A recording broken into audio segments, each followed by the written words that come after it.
And what it was saying is that when we live for God, there's this striving, this pressure, whereas living from what Jesus already did is freedom and identity in the resurrection. That's the power of Easter. It's not just a story.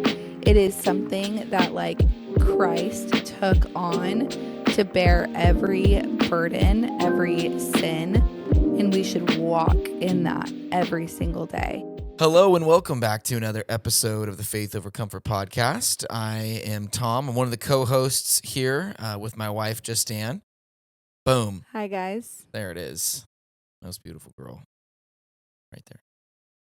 I love her so much. This whole episode's going to be about my love for her. She would hate that. But we are so thankful that you are joining us today. There's a lot we're getting into. Baseball has officially started. Sure has. And a little tip. We're going to give a little tips and tricks today. But specifically when it comes to baseball, if you're somebody so we're a Dodgers family in this house. Mm-hmm. And should my kids in the future decide to go different routes, that's fine. Because we have people in our lives that have like the Yankees as a team. And then what did Christina say that she was? Angels, that's right. And all that stuff is fine. We're just baseball, or baseball in general. And so a little tip and trick for you, because something that we do when we're not able to make it to Dodger games is we get like the whole spread. When we're not able to make it. When we're not able to make it to all the billions of Dodger games that are out there. So what we have is we have like the helmets and the different sizes of helmets, and we got the different mugs and the different drink, holders and different things. We got popcorn buckets and stuff. And you're like, dang, Tom, you must be, when you go to a game, you must be dropping hundos. Do people still say hundos? I don't know. I don't think so. I'm not relevant. That's okay. We try. Yeah. But no, you would actually be wrong. Everybody who's listening, I don't know if I should give this tip out. Tom, people stay after and do this. I just don't You're know. not, I don't know. I don't want to. I just new. Listen. There are millions of followers, and I just don't want I don't want this to now be robbed. That when I go to grab it, that now everyone's like, hey, we actually took your advice and now we do it. So if you're outside of the Los Angeles Dodger Stadium and you're literally anywhere else, maybe this could be a good tip and trick for you. You just, once everybody's leaving, you just go up and down the rows looking for the stuff. Now, here's the kicker. It's going to be disgusting. Yeah, you guys, it's going to be nasty. It really sends me. Because there are people that are they're not thinking about taking the stuff home. There's like nacho cheese. Yeah, ketchup. Ugh. Yeah, some of the stuff. Just lick the microphone. Yeah, ew. And so anyways, there's your little tip and trick of the day. Justin, what are we talking about? But you guys, just so you know, we wash them very, very thoroughly. well. And then we bring them out for every game. Yeah, for every game. And we're just sitting there. Kids love it. It's a good opportunity just to build some family time. So yeah. There's your little tip and trick. If you don't know how to do it, invite me to a game. I'll go with you. I'll show you how it's done.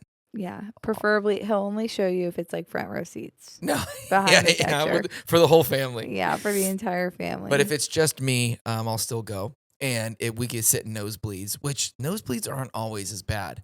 That was the most eventful game we saw. Yeah, we went to a game last year, and it was like I remember we were walking up to the seats because sometimes you'll purchase them and you look like it looks like you're closer than you are, and so we were just like, you guys climbing stairs, and I was like, wow, this is gonna suck. But it wasn't bad, though. And it was not bad at all. Those are actually really good seats. My only negative... Because you can literally see it all. My only negative... They're little. The players are little. Yeah. My only negative was we were right against the rail. Mm-hmm. Like, if I just got up and my legs buckled on me, I'm going over the rail. I think that was my only... Honestly, do you ever sit in situations like that and think like, how do not more injuries happen? Because even like the 100%. Stairs are so steep. Yeah. Yeah. I'm pretty sure, I think it was my dad that told me the story one time, but that he witnessed someone fall down the like stadium stairs. I love you so much. That was me that told you that. Oh, it And that was was? last year. That was last Well, year. you went with him. Yes. That's what it was. And That's why. dude, I'm telling you, like those stairs are like a 15 degree. It's just like, it's Oh, it so, kills me. and it was an old man too. Oh, They had to put him down. stop. No, they didn't. He was alive and well and sat with his family like 3 innings afterwards. Okay. So today, Justin, what are we talking about? We are continuing our conversation on Easter and kind of just talking about how we bring this idea of the resurrection of Jesus into our everyday life. Yep. Yep. Last week we had, I always want to call him Father, but Yeah, Hey, that's Craig. what I know him on Father, as. yeah, Father Craig with us, and he did. Gosh, there's so many people coming Dude, back. we got such an incredible response Yeah, from that episode. So thank you guys. It was actually really cool. I forgot I was going to say this. I think I can remember them, like the ones that stuck out to me, but I put a box up on our story, and because one of the things that Father Craig talked about that I loved was he said that he would take his grandsons on walk, his grandson on walk, a walk. Gosh, I'm like tripping over my words. multiple grandsons, multiple walks. Yeah. And he would tell his grandson to look for 3 miracles. Yeah, And it's just such a simple thing that you can do to like see God in your day. right. But I put on our story, like, what is a miracle that you see in your day? And a few people responded, but there were a couple that were like that stood out to me. And one of them was someone, she said that she never felt worthy to be a mom. Hmm. And that, like, God, gosh, I wish I had it in front of me because I feel like she worded it better, but that she never felt worthy of being a mom. And then she, like, Jesus, like, changed that within her, and she's now pregnant with her, like, first baby. Yeah, So I thought that was really sweet. Just because it's like, yes, like that's kind of what we're talking about today. Like Jesus, like living in that resurrection, living like in a way, um, like Jesus has freed us of all of those things, of the thoughts that we have about ourselves, what we think of ourselves. Like we are to walk in freedom. And then the other one that I thought was really cool was he said he's like free of addiction. Mm. And I'm like, it's just so powerful. Like so many great ones, but a couple that just stood out to me. And I think that it just ties in to today. Like we're supposed to walk in that freedom. yeah. Yeah, Father Craig did such a great job. I think it's just so simple, and I think there's wisdom in those older people who have walked with God for a lot longer. He was just in the ministry for 35 years, but the ministry also hasn't stopped. Yeah. And so, for those of you that are local, or maybe even if there's anybody out there that's not local and would like to come and sit down with us. I mean, if you guys have people that you're like, we would love to listen to so-and-so, we'd love for you guys to have so-and-so on, let us know. Drop us a comment, Instagram, Facebook, here on wherever it is, whatever platform you're listening to this on. And we'll reach out to them, see what we can find. So Yeah. with that, let's get into these questions. Okay. So question number 1, what does the story of Easter mean if it is real? Okay, so I saw something this week and I feel like it really ties into this. And so I wrote it down when I was preparing for our episode. But it said that there's a difference between living for God and living from what Jesus already did. And what it was saying is that when we live for God, there's this striving, this pressure. Whereas living from what Jesus already did is freedom and identity in the resurrection. And now I'm not saying, like, I say that all the time, living for God. Like, I'm not saying that that's a term that, like, we shouldn't say or anything like that. I just have never seen something be worded like that. Like, the difference of living for versus living from. Like, it's like we should be living from the resurrection every single day. Like Mhm. that's the power of Easter. It's not just a story. It is something that like Christ took on to bear every burden, every sin, and we should walk in that every single day. Mhm. I recently had a moment with the Lord where I was just like, God, like, take this from me. Like, I'm sick of this. Take this from me. Take this from me. Take this from me. And I felt like God, he gave me this verse where he's like, you have been freed. You have been freed. Like, I think a lot of times we have been freed from our sin, from our shame, from all of these things that have like held us down, but we hold on to it. Does that Yeah. make sense? Mhm. And I think that that's really important to recognize. Like, God has already set us free through the resurrection. And this is something like we obviously talk about it a lot as Easter comes around, but I feel this like importance to like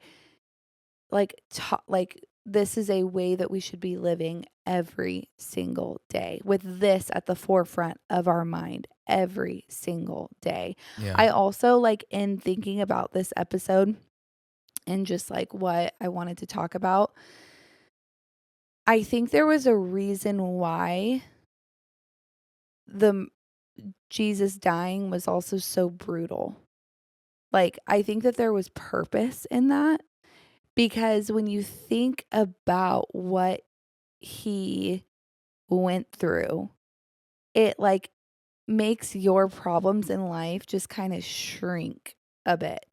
Yeah. You know what I mean? And Yeah. not in this like belittled type of way. Not that it doesn't, your problems don't matter, that you should just brush them under the rug because like God did, you know, that, or I should say that Christ, like, you know, went through the worst of the worst. It's not that. But I think that this like remembering that like he like sacrificed it all, he went through the worst of the worst, like, he will handle your problem. Yeah. Yeah. Yeah. There's a song that recently came out by Anna Golden. I can't remember if I've mentioned it in previous episodes. Um, No, you haven't. is it called Anxiety? I can't remember the title of the It was like song. shame or something. No, I think it's actually just straight up called Anxiety. Um, and there's a line in it that says, um, everything that I'm afraid of is afraid of you. Yeah. You guys, that rocked my world. Everything that I'm afraid of is afraid of you. Oh, it's called It's called Afraid. Afraid. Yeah. Yeah. It's Yeah. called Afraid by Anna Golden. It's really powerful. But everything that you are afraid of, God, like, is afraid of God. Yeah. Like, let that sink in for a minute. Yeah. Like, it is afraid of God. Like, he can squash it, he can handle it. Mm-hmm. So I feel like that is how you bring Easter into your everyday. And I think, you know, when it comes to, we talked about this, not the most previous episode, but the episode prior to Father Craig coming on. We talked about, you know, basically what Easter does for us. And that's why I think it's so important that we continue to think about it and continue to celebrate it. We've been in church a majority of our life. We've been involved in church for a decent amount of our life. And then you think about, okay, so this is just another one. It's another, you know, my daughter was like, is this kind of like, do we celebrate Easter because it's kind of like the anniversary of Jesus's resurrection? It's like, yeah, that's a good way of thinking about it, you know. This idea that our Savior, the creator of the world, died on our behalf. But how you said, like, what did his death look like? Oh, you know, it was he got hit, you know, he got whipped, and then he was nailed to a cross and died. But then like asking those questions, like how many times was he whipped? How many times was he nailed? How long did he lay up there? How heavy was the beam that he carried? You know, what is crucifixion like? And that those sound kind of like dark, but they're important. Mm-hmm. And then when you learn the details of it, and then you learn maybe a little bit more about why was he in the grave for 3 days? Is there a significance there? what was the point of him having to die the way that he did? Why die at all? Why not just, like, there's so many different questions. And I'm going to nerd out for a second. If I'm allowed to nerd out for a second, I highly recommend any nerds or anybody who wants to just go a little bit deeper in your Easter celebration to take out a notebook right now or like bookmark wherever this is at in the episode. But there's a guy, he's passed away now, but his name is Chuck Missler, and I'm going to get a lot of this information from him. He talks about the parallels between Jesus's coming into Jerusalem to his nailing on the cross to his resurrection.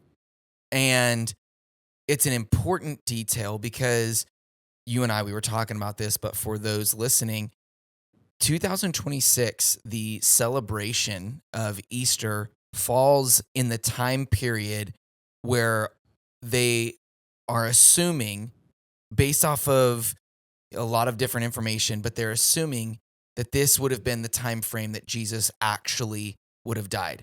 So Passover, for the Jewish people, they're celebrating Passover April 1st through the 9th.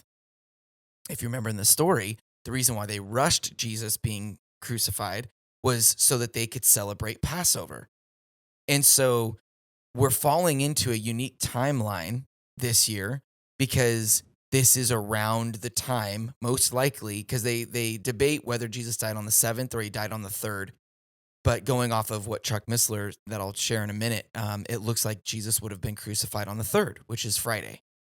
So in our calendar, Jesus will actually be dying on this Friday, and then the 3 days and the ascension.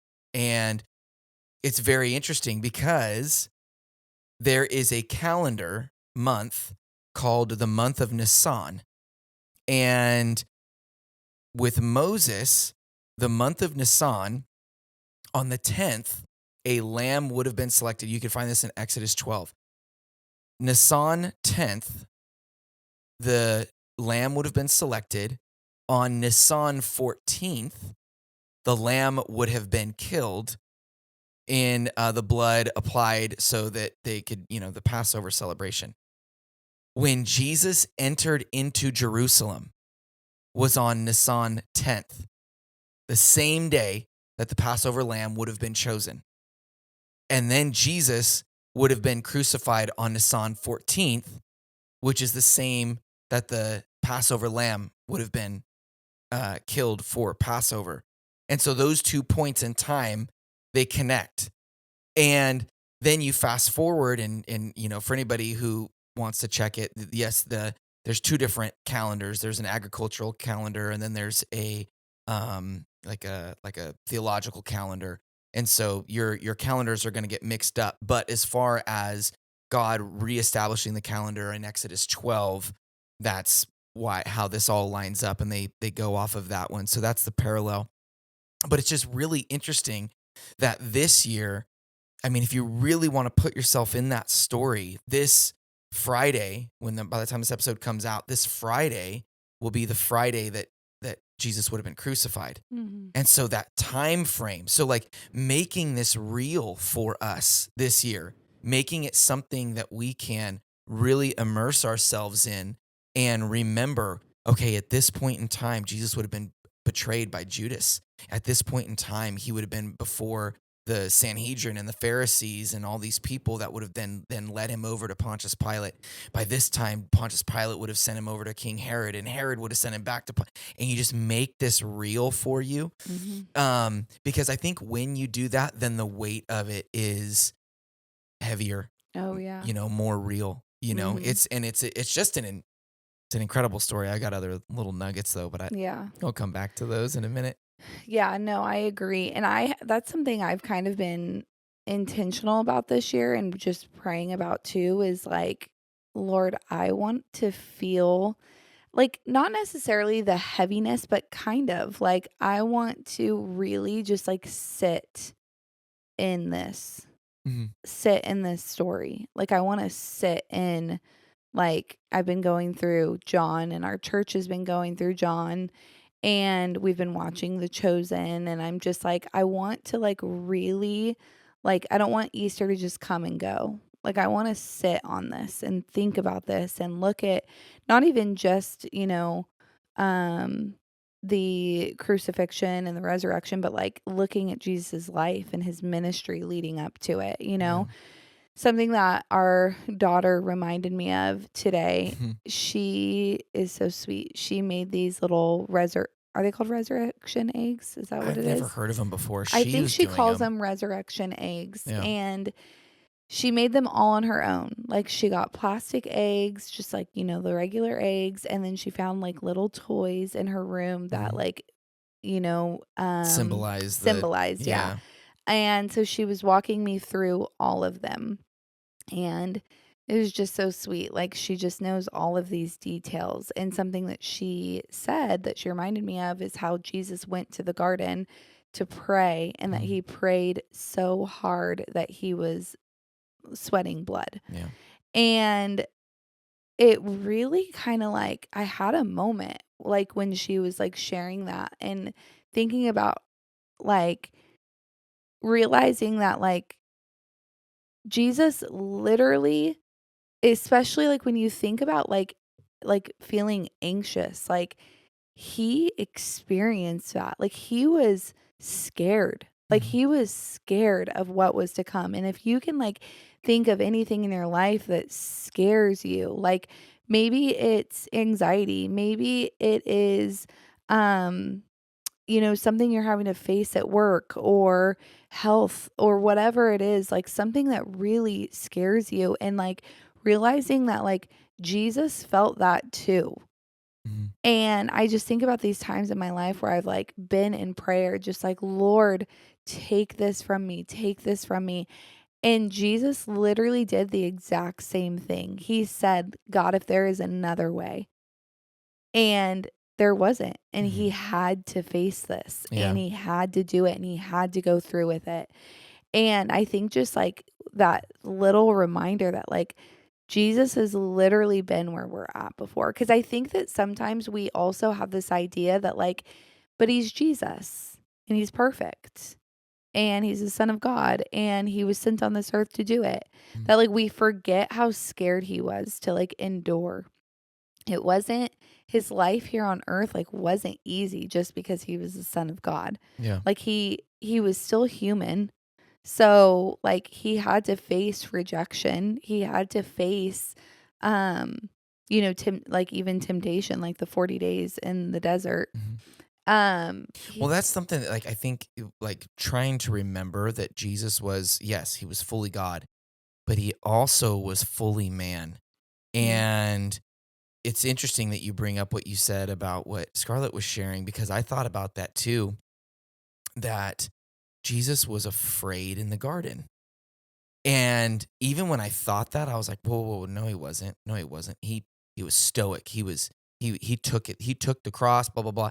No, he was fully man, so he was scared, but he was also fully God. So he knew his assignment, but he still that's I can't remember what the science is behind the bleeding, but that is humanly possible. That's a thing. And so to have the conflicting natures of the two of I am terrified to do this, but I'm going to do this. mhm, I don't know if I've ever been in that situation. And if I have been loud about how much I don't want to do it. mhm, And you almost wonder, did the disciples just kind of overhear him? Supposedly they were all asleep. I don't know. How is it that they do that and are able to record that? I'm not sure, but it is something that you think about the human side of Jesus, because like you said, there was rejection. There were people who didn't like him. There were people who argued with him. There were people that, really had this contention with him, and still he loved them all. Like even Judas. Oh, this is just such another time too to think about having someone so close to you.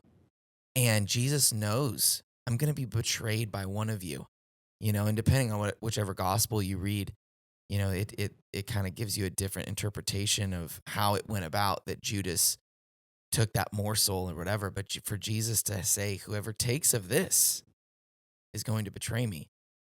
And Judas, just to be like, was Jesus heartbroken? He was still human. So of course I would think he would be heartbroken, but still knowing like, I have to go through this, You know what somebody said at Bible study one time, and I thought that is so interesting. But they said, imagine like for Judas, that's what was prophesied over his life. Like he was going to be the one that betrayed Jesus. Yeah. Because it's prophesied in Isaiah. Yeah. Yeah. You know? Right. No, you're not wrong. And so that, like, it's almost kind of sad. Do you think, I know we're kind of going off script a little bit, but do you think it was open to anybody? I've not done a lot of studying on this. I haven't done a lot of studying on this, so I can't really speak from, I don't really know. There's a book. I would think that Jesus always knew who it was going to be. Like, do you think when he was choosing the 12, he just knew, like that time spent with God, that he was, all right, Lord, and so help me to choose. Because Okay, you blah, blah, can't blah. tell And he me says, "Oh, that Jesus Judas." didn't have discernment. Sure.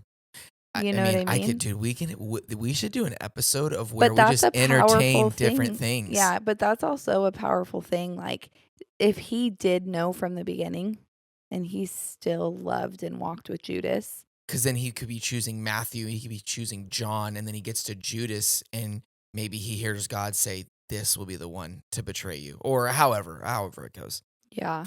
Yeah, and this might sound crazy, and maybe this is just because I have that like empathy side to me, but sometimes and someone brought this up at Bible study too, and I can't remember exactly what she said, but she had like either read a book or had like done a study on Judas before, and like she said it was just really fascinating, but there's a part of me that feels bad for him. Like, I can't help, I know that what he did was wrong, but like you kind of like put yourself in, situations in your life when like you've made a bad decision and you didn't know the repercussions of it. Mm-hmm. And that was something she brought up. She was like, did Judas know the repercussions of his decision?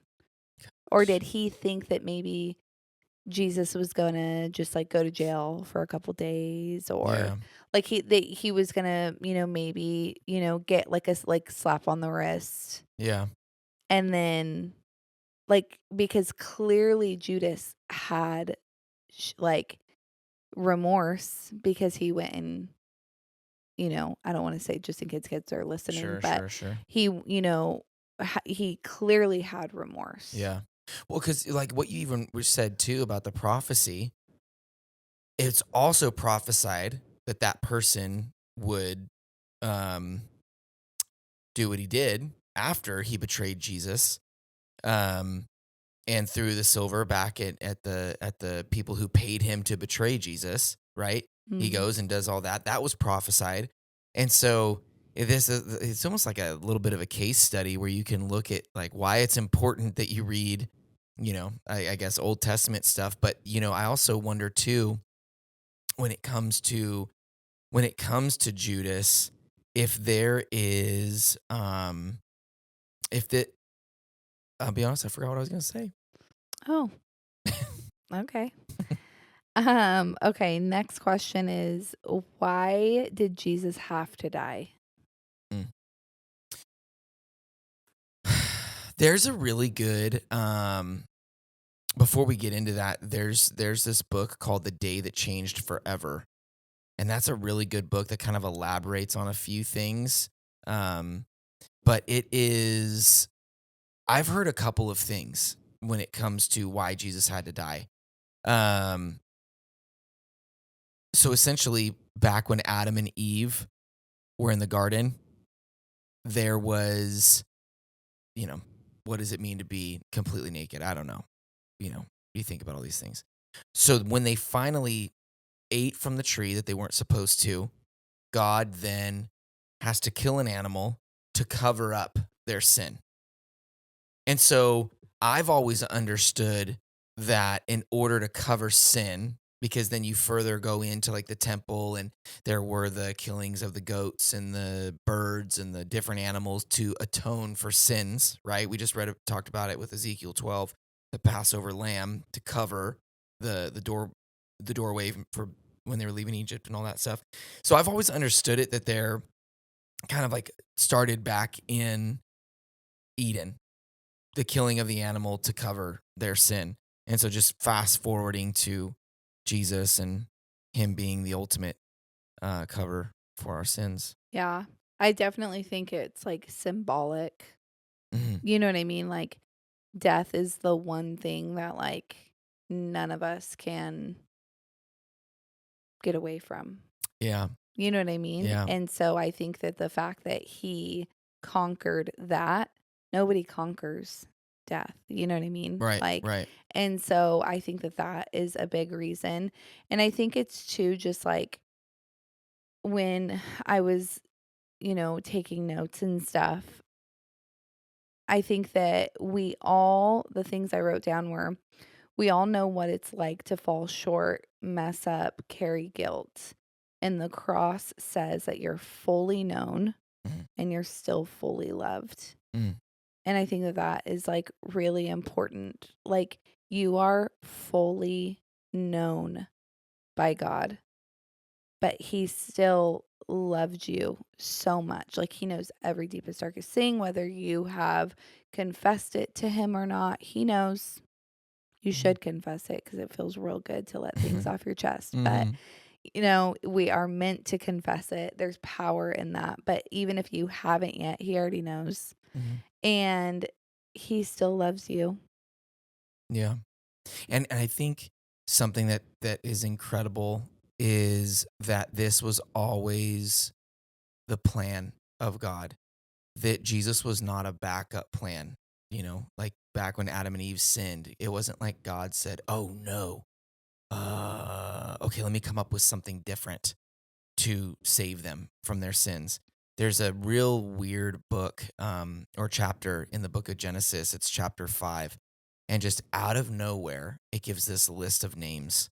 And it starts going through, it's like, Adam gave birth or had a son named Seth. Seth had Enosh. Enosh had Canaan. And it goes through all these names. And again, going back to Chuck Missler, he gives the definition for each of these names. So the word Adam means man. The word Seth means appointed. And there's 10 names. So Enosh means mortal. Canaan means sorrow. Mahalalel means the blessed God. Jared means shall come down. Enoch means teaching. Methuselah means his death shall bring. Lamech means despairing. And the last name is Noah, and it means rest. Mm. So in that order, it means man, appointed mortal sorrow, the blessed God shall come down, teaching, his death shall bring the despairing rest. So why is that important is, number one, this is written in the Torah. And this is something that the Jewish people recite. They know this. This is something that they have memorized. And it is something that God writes in at the earliest point in time to show us that this was his plan all along. This is not a backup plan. From the creation, God knew that this was going to happen. This was all in control. Jesus was always going to be here. Jesus was always going to save us to bring us rest. And that's another reason why I think that his death was so important. Two things that I want to say about that. I have never quite been able to wrap my brain around the fact that that God knew that this is how it was all going to play out and still did it. Yeah, I know. You know what I mean? I'm like, what was the point? Yeah. But I think that also just proves that we're that important, Yeah. But I've never fully been able to wrap my brain around that. Yeah. The second thing I was going to say, I don't remember. What did you say again though? I said so much. People nerded out on me. But I think that also is a reminder too of like surrender your life. Like God already knows how your life is going to play out.